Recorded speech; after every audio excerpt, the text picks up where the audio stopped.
কিরে বন্ধু কি অবস্থা? लेकिन ये साला कर क्या रहा है यहाँ पे? তো বোধহয় তো বয় রে। এই ওই যে দোকান আছে একটু ঠান্ডা ঠান্ডা খিলা, সকালবেলা করে আইলাম। তো ঠান্ডা লাগছে যা ডাক্তারের দোকানে যা ওষুধ মতো ওষুধ মতো এনে খা ঠান্ডা ঠান্ডা না ওই যে দোকান একটা ঠান্ডা ঠান্ডা খিলা, ঠান্ডা পানি পানি।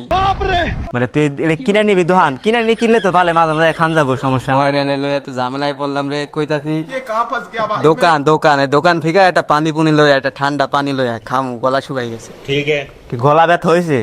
গলা ব্যথা হইলে তো ডাক্তার কাছে যা, ডাক্তার কাছে না গেলে কাম হবো নাই, ডাক্তার কাছে যা। মরণ তো যা হইল রে জ্বালা। ওই যে মাল দিতেছে দেখ, ওই মালটা তো আসলে অনেক সুন্দর। আলার গয়রার ঘরে পরে এত কিছু কইলাম শুনলি না, মালের কথা কইলাম শুনে ফেললি যা। হিরে খিলাইলি না কিছু খাইয়া যাতাইলে খিলাইবি না তো করি তুই এলা পরে করে পরে তুই খাবি, তোরটা দরকার নাই। গরু মাংস নিয়ে যা।